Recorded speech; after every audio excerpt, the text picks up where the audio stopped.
શ્રદ્ધાય નથી, વિશ્વાસે નથી, પણ ભીહ પડે ત્યારે ભગવાન યાદ આવે. ગુરુની આજ્ઞાનું પાલન કરો અને ગુરુના વચન ઉપર વિશ્વાસ રાખો. વચને થાપન વચને ઉતાપન, વચને મંડાય ગુરુજીનો પાઠ. પણ તમને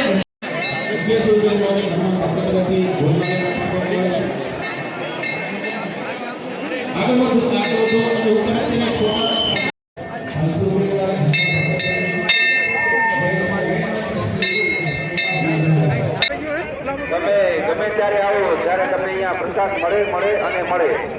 જે પણ કાંઈ ફંડ ફાળો આવે છે એ પૂજ્ય બાપુ પોતાની પાસે